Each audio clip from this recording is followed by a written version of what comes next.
És important reforçar-se cada any, no? Independentment si guanyes o perds, el Barça s'ha de reforçar cada any i encara més doncs, si perds. No? Aquest any no serà positiu perquè no hem lluitat per títols, no hem aconseguit cap títol i a partir d'aquí doncs, ens hem de reforçar. Bonjour à toutes et à tous et bienvenue dans ce nouveau JT Foot Mercato. Comme vous avez pu le voir dans le teaser, Xavi réclame des renforts à tous les postes cet été. La priorité sera d'attirer un buteur de classe mondiale et le moins que l'on puisse dire, c'est que la liste est plutôt alléchante. Le FC Barcelone rêvait d'Erling Haaland pour incarner son nouveau projet, mais le cyborg norvégien a choisi de prendre la direction de Manchester City. En plan B, le nom de Robert Lewandowski revient avec insistance. D'après la presse espagnole, les dirigeants catalans seraient même prêts à débourser 40 millions d'euros pour la machine à but polonaise. Mais le dossier est complexe et il va falloir compter sur la volonté du joueur de quitter le Bayern Munich pour voir ce transfert aboutir. D'ailleurs, les deux clubs pourraient se livrer une véritable guerre pour Sadio Mané. Comme on vous l'a expliqué dans la revue de presse de ce matin, le Sénégalais est dans le viseur de ces deux cadors européens. Selon le Mundo Deportivo, l'attaquant de Liverpool est désireux de jouer pour le Barça. Il y voit une possibilité d'augmenter ses chances de remporter le fameux ballon d'or. Enfin, pour une piste à coût zéro, le Barça pourrait se tourner vers un ancien de la maison, un certain Luis Suarez. En fin de contrat cet été avec l'Atlético de Madrid, El Pistolero se verrait bien revenir en terre catalane, malgré avoir été dégagé un peu comme un malpropre en 2020.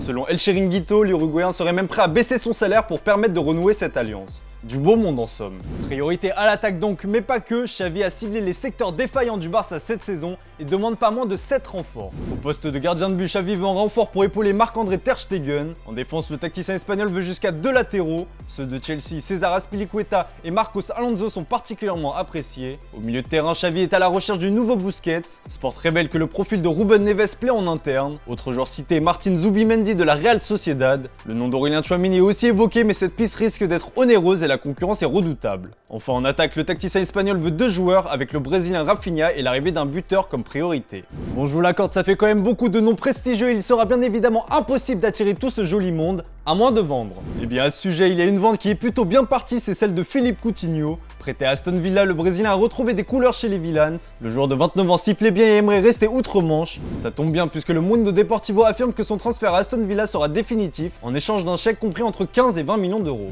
Un montant qui serait inférieur à celui de l'option d'achat non obligatoire fixée l'hiver dernier à 35 millions d'euros. Mais pour le Barça, cela reste une bonne affaire et surtout le meilleur moyen de se débarrasser d'un flop rémunéré à hauteur de 24 millions d'euros chaque saison. L'autre joueur susceptible de renflouer les caisses est Frenkie de Jong. Malgré sa volonté de rester à Barcelone, le néerlandais n'est plus un élément que le club considère comme intransférable, du fait notamment du joli chèque que le Barça peut en tirer en cas de vente. Les Blaugrana ont fixé son prix à 70 millions d'euros. Avis aux amateurs. Bon, vous me voyez venir, la question du jour est évidemment sur le Barça. Parmi tous les joueurs cités, quelle serait la recrue idéale selon vous? Comme d'habitude, on attend vos avis dans les commentaires. Hier, Antoine vous demandait si Erling Haaland avait fait le bon choix en choisissant Manchester City. Pour vous, pas de doute, les Sky Blues vont permettre au cyborg norvégien de franchir un nouveau cap et de confirmer tout son potentiel.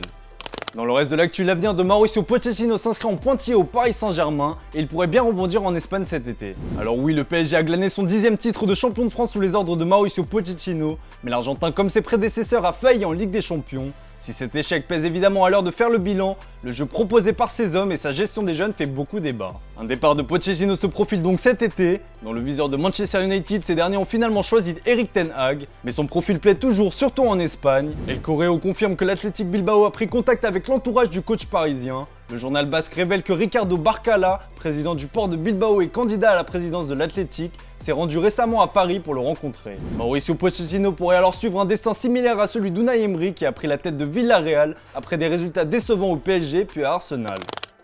Décidément, ça risque de beaucoup bouger sur le banc des entraîneurs en Ligue 1 puisqu'à l'OL, un départ de Peter Bosz n'est pas à écarter. L'Olympique lyonnais réalise une saison très décevante voire catastrophique si les Gaunes ne parviennent pas à accrocher une place européenne. Si Peter Bosz est prévu pour commencer la prochaine saison, en haut lieu on scrute tout de même avec attention le marché des entraîneurs. Selon nos informations, Bruno Chéroux, le directeur du recrutement de l'OL, apprécie tout particulièrement Christophe Galtier. Pour l'heure, il n'y a pas l'ombre d'un contact entre les différentes parties, mais la situation pourrait évoluer en fonction de l'entretien entre Galtier et le propriétaire de l'OGC Nice. Affaire à suivre.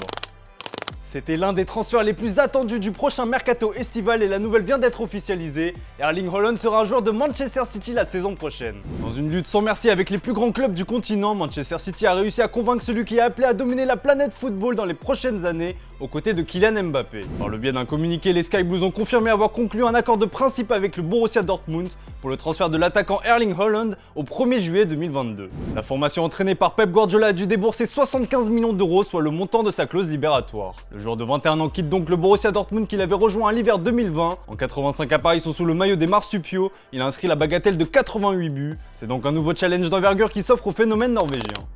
Allez, comme d'habitude, on se quitte avec l'image du jour, les amis, et on prend des nouvelles d'un ancien Parisien. À 40 ans, Néné n'a toujours pas raccroché les crampons et il fait le bonheur du Vasco de Gama. Et visiblement, il n'a rien perdu de sa patte gauche toujours aussi précise. Si vous avez un panier de basket pas loin de chez vous, on vous invite à relever le challenge.